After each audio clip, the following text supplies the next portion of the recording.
Hey guys, in this Meet the Attorney episode, I have a special treat for you. I'm going to interview someone who not only is an attorney, but is also a marketer.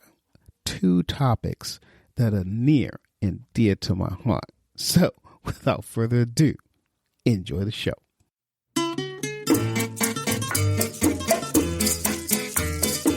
Hello, and welcome to Marketing Solutions for Local Businesses, the podcast where you will discover all the latest and greatest digital marketing tools, tips, and strategies you will need to implement in order to stay ahead of your competition.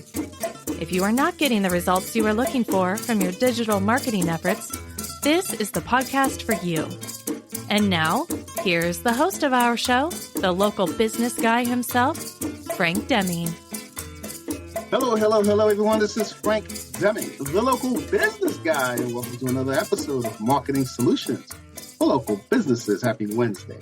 Happy hump day, everyone. I hope you guys are having a rocking week thus far. Today is Meet the Attorney, but today I have a special Meet the Attorney episode, because not only is the person I'm going to interview an attorney, but she also happens to be a marketer, which, as you guys know, I love both entities because I market and help attorneys grow their entities. This person does the same thing, and she happens to be an attorney. So without further ado, I'm going to bring on the great Davina Frederick. Hey, Davina, how's it going? Hi, Frank. Thanks for having me here. I'm so excited. I am glad that you are on, and I am glad that we found each other. So I've already said a few things about you in the pre-intro, but in your own words, who are you and what do you do? So, as you said, my name is Davina Frederick, and I am a Florida licensed attorney. I have been a licensed attorney since, I think I'm in my 16th year now. Prior to that, I had a 15-year career in professional services marketing. And I got an opportunity to go to law school, and I did so, graduated when I was about 40, and started my own law firm right out of law school, which everybody tells you not to do, but I did it with the intention. I went to law school with that intention, became an attorney, and grew a successful law firm business. I started having a lot of other women lawyers asking me how I did that. And so in 2013, I began coaching other professional service business owners. And over time, that really became women law firm owners exclusively, because they were the vast majority of my clients anyway. So I rebranded to attract them in particular. Then Wealthy Woman Lawyer was born, and I've been doing this business for about a decade now. So Wealthy Woman Lawyer is a law firm growth strategy and business coaching service for women law firm owners who want to scale their law firm businesses to and through $1 million in annual gross revenue. Awesome. Love it. Quick question for you though. When you were practicing law fully, what was your area? Well, interestingly, I started out the way I tell people not to do, which is I practice door law. So anything that came through the door, that's what I did. Some people may call it threshold law. Anything that comes over the threshold, that's what I did. So I didn't know exactly what area I wanted to practice. And so I did a number of things, all consumer-based kind of stuff. I did family law, so divorces, adoption, landlord-tenant, business, estate planning. But my bread and butter money, the reason my first practice, I've had 2 law practices, the reason my first practice was so successful is I started it in 2007. And if you remember what happened in 2008 was the foreclosure crisis, right? And in 2007, I got an opportunity to become local counsel for some of the large firms out of Miami, Florida that were handling these foreclosures. And that became sort of my bread and butter money and my foundation to grow my law practice, while I learned how to be a better family law attorney and learned how to do estate planning and things like that. So my second law practice, I wound up leaving my first law practice in the hands of my capable business partner. My second law practice, though, I started in 2011, was all virtual before virtual was a thing. And I focused on wills and estates, wills, trusts, and estates. So I narrowed that down to that. And I also did some business law for small businesses. So Nice. I'm a Gemini. I like a lot of variety in my life. So that you can tell that from looking at my career. Yeah. I mean, the fact that you started out as a marketer, I mean, that is such an intriguing thing. So talk to me about that as well. I would love to hear that whole thing. About starting a law firm right out of law school? No, starting out, you said you started out as a marketer. You was as a marketer. I'm sorry, I didn't hear you. Yes, as a marketer. So I graduated from college with a degree in journalism, and I was specifically print journalism. I really wanted to be the foreign correspondent that traveled around the world and reported from exotic locations. And I always say that if anybody who knows me well knows that that's hilarious because I get motion sick so easily. So the thought of me jetting around the world really wasn't much of a reality. But I wound up also getting married to my first husband and staying fixed in one location instead of moving on as I had planned to do. Well, there weren't a lot of jobs for reporters out of college because there's only one newspaper in town in Orlando. And I didn't think that I had a good shot because people who get jobs there stay there for years. And so I wound up getting a job working as a technical writer for an engineering firm. And what they really wanted, though, was not a technical writer. They wanted someone who could do marketing writing and help do proposals for the engineers. So they wanted somebody to translate engineer speak into what it needed to be to send in marketing proposals. And so that's how my marketing career started. It evolved. I wound up working for the largest law firm in Central Florida as their public relations and marketing manager. And then I moved on from there to work for an agency. And in the agency, I was their lead copywriter, the editor of all their affinity publications, and we had clients all over the world. So that was kind of my evolution through my marketing career. But I felt like the reason I went to law school is because, one, I had an opportunity. I had by then divorced and married my second husband. And also, I felt like my first career sort of evolved without me choosing it. It evolved kind of based on opportunity that I followed. I didn't set out to be a professional copywriter and marketer for professional service businesses, but that's what I had been doing. And so I said, well, I'm going to be intentional and go to law school and become a lawyer. But being a lawyer did not turn out to be what I thought it was going to be in the day-to-day practice of running a law firm. So ultimately, when I started this business in 2013, I still had my second law firm. And I just sat down and thought, what business can I do that will kind of combine skills throughout my entire career that I've accumulated throughout my entire career? Where can I bring in those writing and marketing skills and an understanding of how you get business as a professional service business owner and my strategic thinking that I had learned as a lawyer. And that is how I came to start the business that I did, because I found that a lot of the business owners who were coming to me for help in doing some marketing things, it was sort of a side gig when I started, didn't have a strategy. They didn't have a plan. And like that's the number one no-no in marketing, right? We need to know why we're doing what we're doing, right? 100%. And so my strategic thinking skills really came into play in starting this business. Wow, that's awesome. That's a great story. Thanks for sharing that.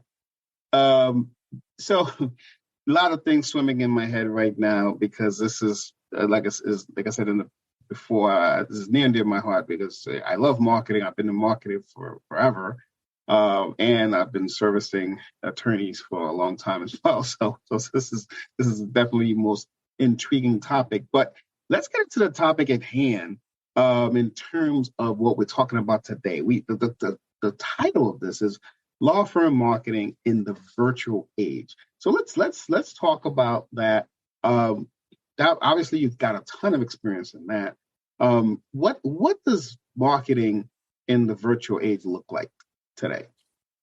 So my first book that I wrote is called Law Firm Marketing in the Virtual Age. And there's, of course, a long subtitle to it, 10 Bold Actions to Take Now. But the reason I chose to write around that topic is because, as you know, marketing has really changed, and it's changed very quickly over the last couple of decades. When I started out in marketing, businesses were asking themselves, do I even need a website? Because that was what our agency, one of the things that we did was create websites and it was all new. It was cutting edge, leading edge in the 90s, right?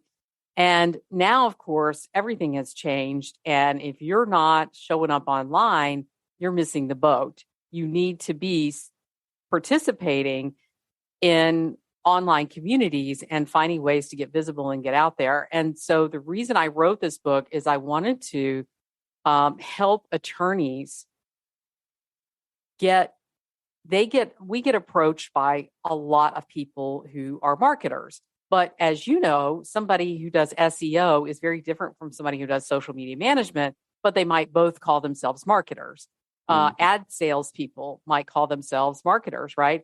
And they all are falling under this umbrella of marketing. So I wrote the book to help lawyers understand what it means when somebody says they're a marketer and to help them create their own strategy and then be able to have intelligent conversations with people who approach them with marketing services and say, oh, I understand what that means. And yes, I need somebody like you, or no, that's not in my strategy right now, but maybe next year, right? So it's really a guide to help lawyers create their own strategy around their geographic location, their personality, the type of area that they practice, all those factors that go into, and obviously their ideal client profile, where they hang out, all of that, right? All those factors that go into developing a good strategy. That was my purpose in sort of creating that book. Gotcha. And I have a link to that. So I'm going to put that in the show notes. So if you attorneys out there listening to this want to check it out, you feel free to check it out. I think it's a good gift. So thank you for sharing that. So let's talk a little bit about the marketing. As you know, I love marketing. I 100% agree with you, because when I used to go out and talk to people, I would always say, yeah, I'm a digital marketer, but they never got it. So now I just niche down and I say, yeah, I provide lead generation services for attorneys. Boom. They get right. It. And then they'll ask questions like, what do you do? And then I'll tell them, to the details. But before, when I would say digital marketing, I would get the deer in the headlights look, or just turn away. Oh, okay, good. And then they walk away. So yeah, it's very important to be very clear exactly what you do. Because I don't do social media. I don't do any of that stuff. But lead generation is my jam. So speaking of niching down, I've noticed, and you've said it earlier also in the podcast, that you focus on women-owned attorney law firms. What made you come to that, and what's the benefit of niching down? We'll be back after a quick break. Hey guys, I hope you guys are enjoying today's content. While I have you on here, I want to introduce you to a promo that we have going on for the spring of 2024 for all legal practices throughout the U.S. I have an outstanding offer that we've never been able to offer before, but we want to do it because you have been an avid listener. We're only promoting this to people who listen to the show. So if you're an attorney and you are an avid listener to the show and you're thinking about possibly opening your own practice, you want to pay attention to this announcement. We are offering a full website with hosting, SSL certificate, online booking service, online appointment management, and more, and much, much more, with a 1-year maintenance, all for $2,250. That's $2,250 one-time fee, and you have a full-fledged website. If you want to know more about this, just give us a call at 888-416-7752, or send us an email at info@lbmsllc.com. Just make sure that you mentioned that you heard it on the show, and we'll definitely get you that discount. So with that, I'm going to bring you back to the content. So I mentioned this briefly earlier, but what I did when I started this business is I was trying to find a business create a business that would be satisfying to me and my sort of innate natural skills, something I would really enjoy doing. And so I started out helping people with, I'm a professional writer. So I started out with copy and design and typical things like that you might think around marketing. And I very quickly realized that people needed more strategic help. They needed to understand why they were doing what they were doing, because they come to me and say, Davina, will you do this for me? And I say, sure, but why are you doing this? Doesn't make sense for you. And so within a few short months, I very quickly switched to strategy and coaching. And at first I worked with professional service business owners. I was a member of BNI. I had a lot of connections with many different professional service business owners. Then it became just apparent that my ideal client was really the woman law firm owner. I worked with multiple, I worked with men and women and different types of professional service businesses. I knew from the beginning I was not an e-commerce gal, right? But it became apparent that my ideal client were really the women law firm owners who I so related to, and they related to me because I had been there and done the thing that they wanted to do. And I found out the reason, what kind of propelled me to niching down to just women is back when we were having in-person events, I would have in-person retreats with my clients. And I just found that the conversations were different when it was women only in the room, because women could freely discuss the particular challenges of being a woman in a male-dominated industry. Even though more and more women, like over 50% of law grads now are women, even though more and more women have entered the legal space, for hundreds of years, it has been dominated by what I call the white men over 50 club, white men over 60 club now that I'm over 50. But it is based around that sort of traditional model, of a patriarchy sort of thing. And so we're seeing a lot of women work in big law firms for many years. And then when they hit their 50s, they're leaving. The ABA has done a report called Walking Out the Door about women leaving the big law firms. And so they're doing so because it doesn't fit their needs. Working in this sort of traditional manner doesn't fit their needs because they don't have a wife at home, most of them, right? And so that whole working 80 to 100 hours a week and billing 22,000 to 2,500 hours a year doesn't work. So more and more women are going out and starting their own law firm businesses, and they're doing it in a way that fits their needs and their lifestyle. And that includes a lot more flexibility and time freedom, because they need that to balance all the other things for which they are responsible. Gotcha. And so that just became kind of I just wanted to create a place for women law firm owners to say, these are my people when it comes to my career, and they get me and they know what I'm going through and they're there to support me. And so that is what we do. Right. So let's talk a little bit about that as well. For a little deeper. Do you work with startups? Because you mentioned something about starting out their own firm. Do you work with startups? Yeah. So I have my clients range from those who are starting their law firm through getting that $1 million in gross annual revenue, but I serve them in different ways. So if it's a startup or somebody who is climbing that 6-figure ladder, so maybe they've made their first $100,000 in revenue and they're wanting to get to that $250,000 or $350,000 or the $500,000 mark. That group is served through a program I created specifically for those first two stages of business, startup and that middle climbing that 6-figure ladder stage, right? Where they're working their way up to that million. And that program is called the Wealthy Woman Lawyer League, and it is a group coaching program that I have created specifically to help that audience because their budgets are different and their needs are different. From the $500,000 up to getting over $1 million and into multi-million, I do private coaching with those clients who are at that stage because they've made it to that upper six figures, but they're struggling to get over that $1 million mark because what they did to get there is not the same thing that's going to get them to the next level.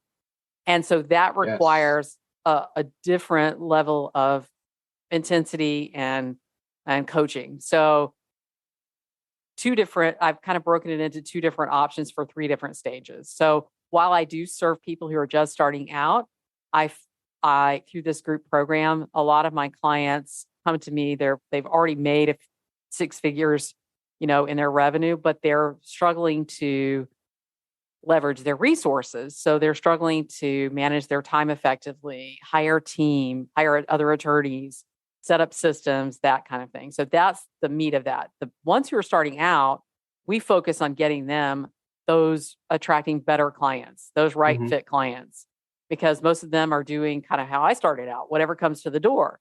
So we're working on marketing strategy and that kind of thing. Obviously, marketing strategy can change over time as the firm grows, but that's really the focus of those startups is we need to get more revenue so we can invest in those things to help us scale. So that's the focus there. So what about if a women-owned law firm who's making $3 million approaches you? You have something for them? Well, I would have a conversation with her and I would find out what the issues were that she's facing in terms of, what her goal is and what she's trying to do. And if I felt it was a good fit, then we could proceed with that. It's not something so this is something that I talk with my clients about, and I'm sure you know exactly what this is all about because you're an expert marketer. But your marketing messaging, who you're marketing to, the people that you're messaging, doesn't mean that it is all about messaging because you're trying to attract the majority of your clients that fit into that. It doesn't mean if somebody comes along who's outside of your scope that you're messaging, if you feel you can help them, you still have an opportunity to do that. So I'll give you an example. Last year, it was 2022. So at the end of 2021, December 31st, I got a call. I answered the phone, which was, I never do.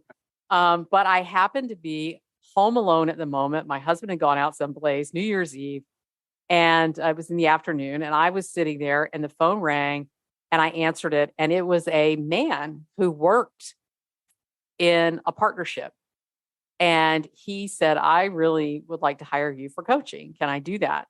And I took him on as a client, as a private coaching client. And now he would not have been a good fit in the Wealthy Woman Lawyer League community because it's a community of women. But as a private client, I decided to take him on. And it was really an unusual situation because he also didn't own his own law firm. He was working in partnership with these people, but they kind of ran the practice. They had very specific needs.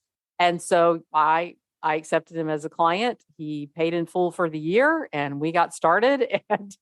And by the end of the year, he had really achieved a goal that he didn't even know it was a dream, but it was nothing that we were working toward. It was something else an opportunity that came into his path and had a really successful year as a result of that. So, and a lot of that was the mindset coaching around that we had done.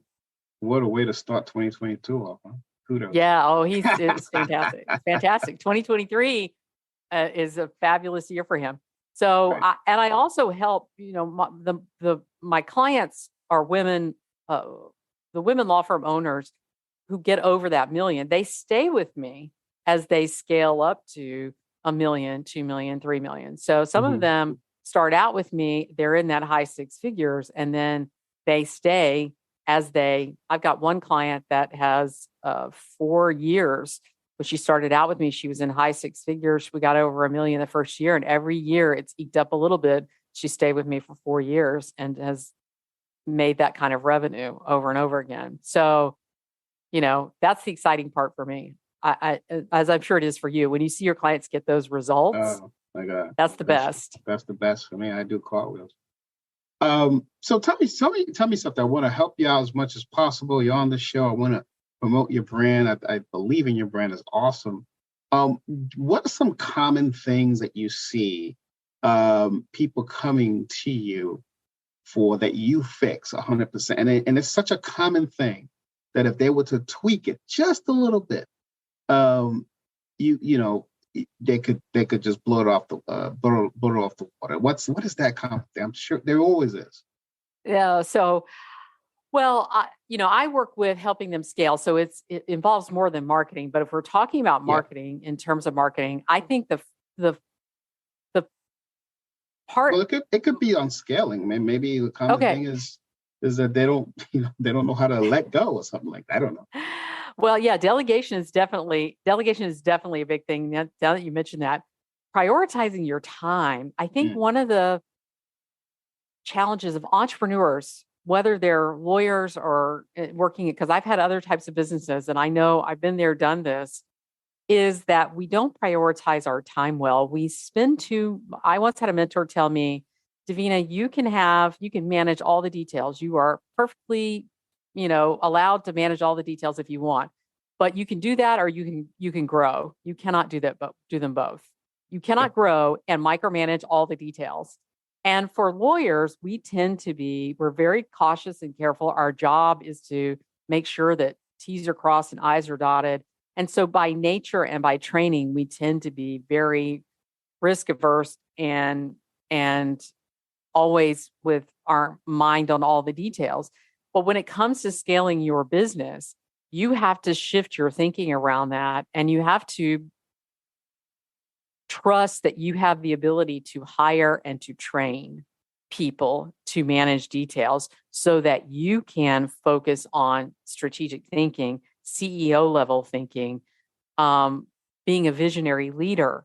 If you don't create space for that in your calendar and in your mind, you will never be able to scale to the level that you want. So the most common issue is that people are they're not working in the highest and best use of their time.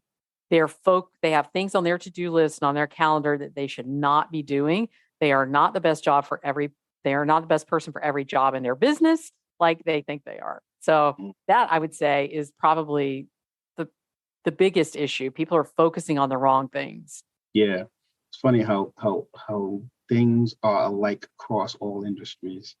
Uh, so I'm going to tell you a story, and I'm going to ask you to help me because I think it's going to help a lot of people who are listening to this. Most of the things that I do is when people come to my website, they schedule a discovery call. Now, during this discovery call, in this one particular case, this was early on in January, early this year, that this person I don't even know why they ended up in my call because they were so digital adverse. They got a lot of their, leads from referrals, from other attorneys and different sources, networking, et cetera, et cetera. But I think something in my messaging got them intrigued into talking to me. But they were so closed. They were very closed. So since we're talking about marketing in the virtual age, what advice would you have given this person? So they were very close to hearing so they scheduled this appointment with you. And then when they got on the call, they were very close to what you were offering them as a solution. Correct. Is that, yeah. So it's really interesting that you use the term closed because I have a colleague who she and I were talking and she told me this phrase and I absolutely love it. And I use it a lot. And that is, are you open to? And she says, when you do that, people do not like to be identified as closed-minded. And so when you ask them, are you open to hearing this? 9 times out of 10, they're going to say that. And if they're not, they're going to say that. And then you can end the call. But if you say to them, are you open to this? And then they say, well, yeah, sure. Then you go down a path.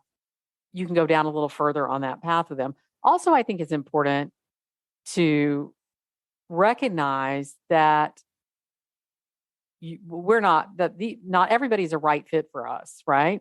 Cool. So he might not be open to it, and that might be your saving grace to let him go, right? I look at it. I remember when I first started this business, and even my law practice as well, is there was this feeling of like wanting to everybody to sign up and everybody to, because I know how awesome it is what I do. I see the results, but I've learned through the years that sometimes when things don't work out and people don't sign up with me, I always think of it as the universe protecting me. Like there's asteroids and space debris coming at me, and it just goes right by me, and I'm being protected. And so I often look at those situations as and they're being protected too, because it's not the right thing for them at that time. And if you don't mind, I'll illustrate with a little story. Sure. I had a client who worked with me for about a year, and she was always a little bit in chaos. And no matter what we did, she couldn't settle down on this thing. It just wasn't, she wasn't absorbing. In her heart, she wasn't really a business owner. In her heart, she really wanted to be in public service law. So public defender, legal aid, that kind of thing. But she had her own business, and she couldn't get the money piece because in her heart, that was just where she was kind of in that government world in her mind and her heart. And when it came time to renew, at first she renewed, and then she called and she said, Davina, I know I renewed, but I'm not going to continue. And I said, okay. And I was really disappointed because I really wanted to help her.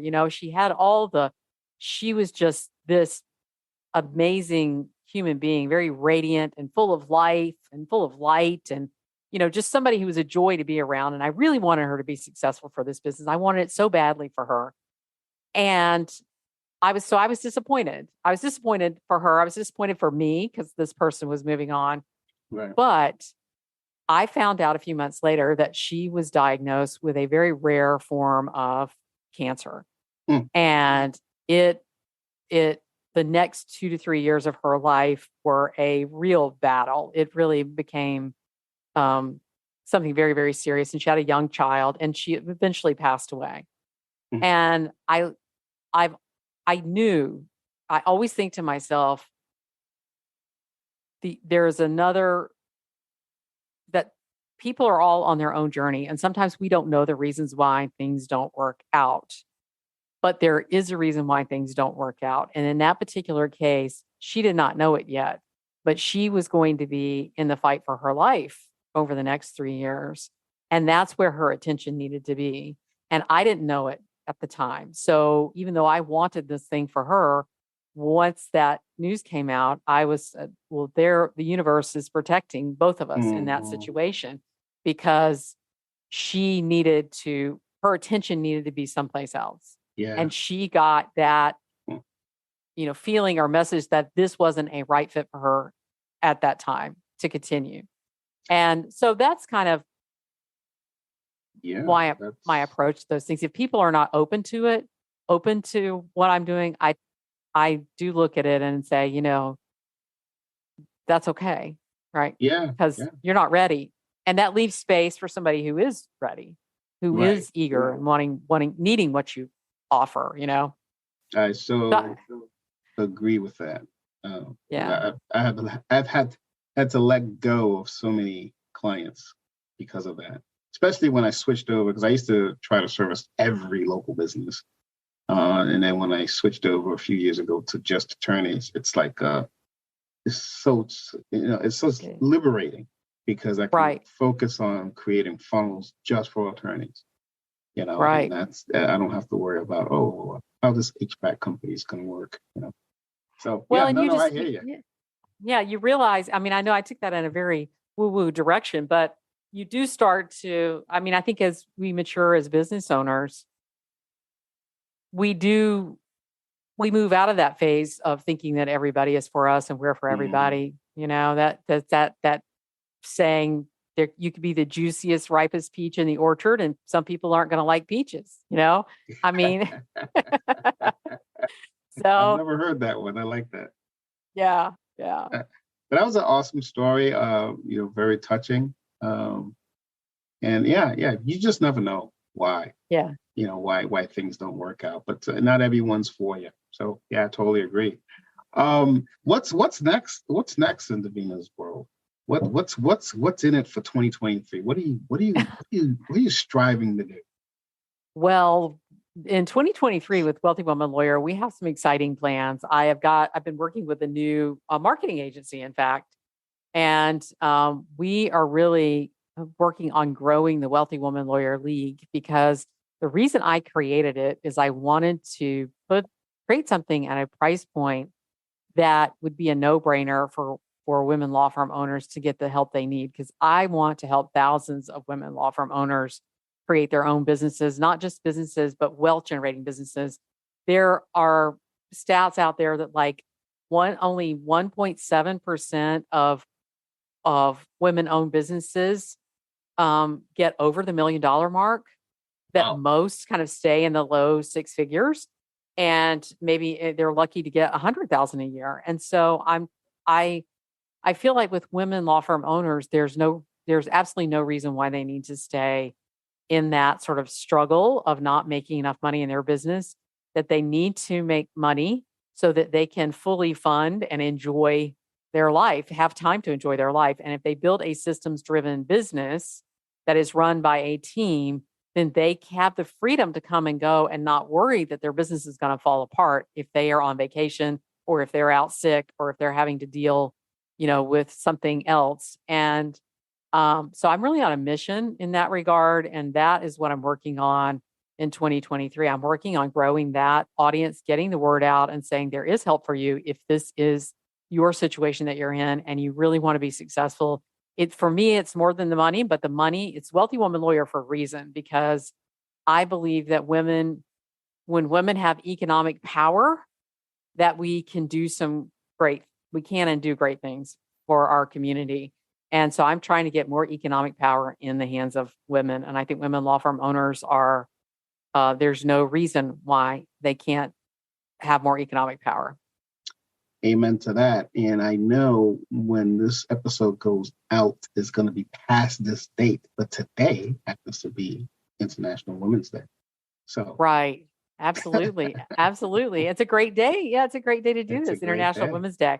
I Yes. posted some content today about that very topic, and about how all over the world, there's still so much work to be done for women and women's rights. And so,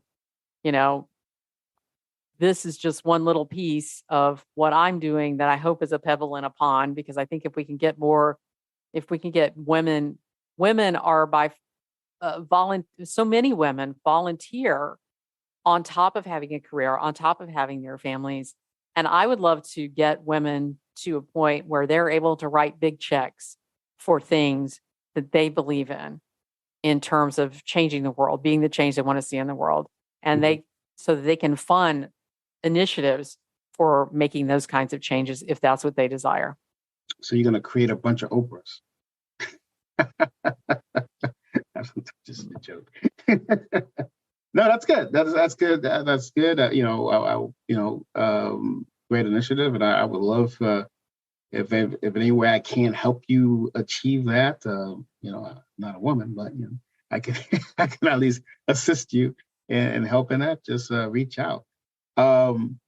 So I have a couple of questions before I let you go. I know you're a busy woman, but just how important is it to be diverse in your marketing? I mean, I know we talked about scaling and everything like that, but I want to touch on diversity in terms of marketing. How important is it for someone who's, as a young attorney trying to get their firm out there? What advice do you have in terms of diversity? Well, one of the things, so when I discuss in the book, when I'm talking about law firm marketing, the virtual age, it is not a book about going and marketing on social media. It is a book that helps you figure out what your marketing strategy should be, which is what I recommend is that people pick 3. So pick 3 different approaches to your marketing, and some might be traditional and some might be new and cutting edge. So for instance, if you are an estate planning attorney And you can get in front of a lot of people who are, in their 70s or 80s, and they're really thinking about the future, and they're bringing their adult children into it. So if you're getting I've had clients go and speak at nursing homes, for instance. So public speaking is still very much, it's a traditional marketing method, but it's still very much a good and viable marketing method for people who work locally or regionally, and they like public speaking, and they have an audience that is already a captive audience that they can get in front of. So that might be mixed with being on Facebook, where you find the adult children of the sandwich generation who are caring for young and the older, and all the women in their 40s and 50s hanging out on Facebook. We took it over despite Mark Zuckerberg's best attempts. The women in the 40s and 50s taken over. That may be a place where you get in front of women of the sandwich generation, right? So it's a mix of different things. There's so many things you can do for marketing and lead generation. I think you have to figure out what works best for your business. So a strategy of in-person speaking, maybe being in Facebook groups where you get leads from other lawyers, and then also doing Google advertising, right? Or something like that may be a perfect mix for you in your business, depending on what your strategy is. So in the book, what I do is I give multiple different options for marketing, and I have key considerations. So you can look at the different considerations, look at the pros and the cons. Is this for you? Here are the pros, here are the cons, and you can determine if that's for you. So if you're an introvert who never wants to leave the house and do public speaking, then that's not going to be a good approach for you, right? So that's kind of the what I would say is get clear on who your ideal client is, where they hang out, what differentiates you from other law firms in your similar practice areas. What's your geographic location? Is it tied? Or is your practice area something that is federal, or something that you can expand out of your local geographic area? What is your personality? What is the personality of your team? What is your budget? Because there's some people starting out that they don't feel like they can afford Google advertising yet, for instance, but they might really mac out their Google Local or Google My Business. There's all kinds of different things that you can do based on what your budget is, but you need to take into account all the different factors in developing your strategy. That's perfect. Perfect segue into my next question. What do you think? How do you feel about sticking to just one practice to focus on, or do you think they should have like if they're a family law attorney, they should also do estate planning, let's say, or personal injury or whatever? So it is so. I niche down to women law firm owners. That's a very, very tiny, specific niche, right? Not that tiny. And so I know. Well, tiny maybe. I got a lot maybe of clients, comparatively. and a lot of them are women owners, women law firms. Right. Yeah, there is plenty of work. Whatever you choose to do, there is plenty of work. If you have competitors, you're onto something, because there's plenty of work. But what I will say is this: I think it is a common practice to tell lawyers to niche down, and I think it's good advice by and large. There is a caveat, though.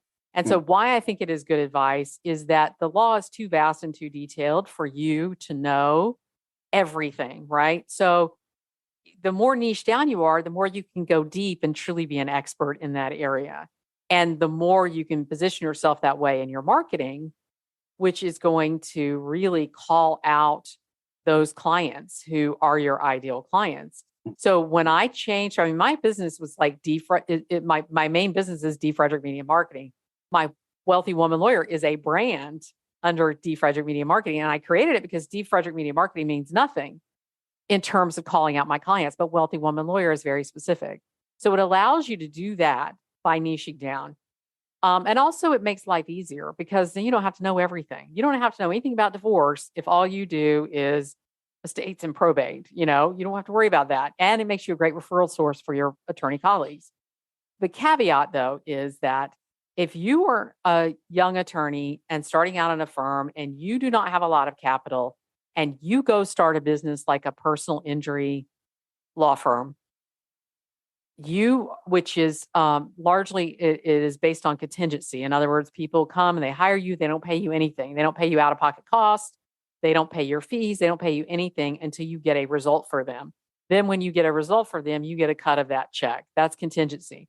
If you're a young lawyer starting out and you're doing that, you're competing against the big personal injury firms of the world, like the John Morgans of the world or the Dan Newlands of the world or whatever.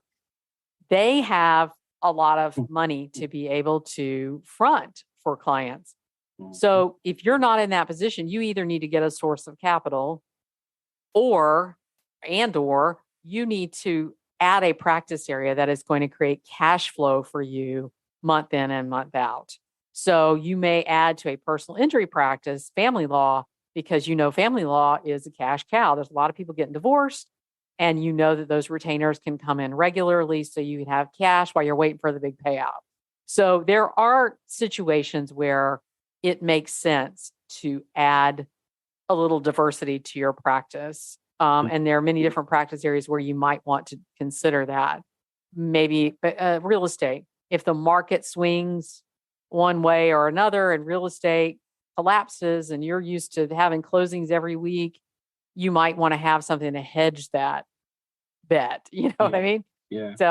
But I do think niching down is better for the vast majority of people for the long run for their business.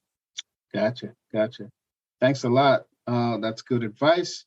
I don't think I have anything else, but I would love, if it's okay with you, to have you back, because there's another part of this that I would love to get into, but it would make this episode way too long.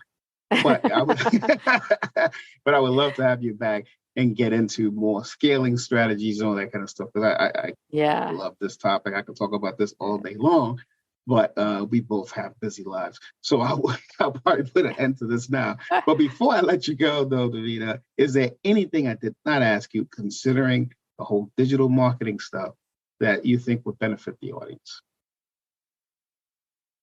From a marketing standpoint, I would say if you're a business owner and your business is not marketing, that you seek out advice from people who are experts in marketing.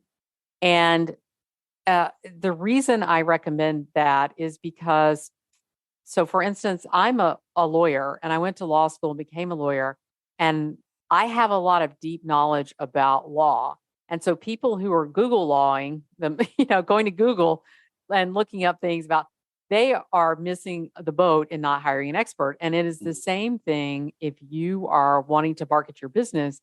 I think it's important to get advisors who are experts in marketing, because they've gotten their education around marketing. They have spent years and gotten experience and deep knowledge around marketing, and they might know something that you don't know.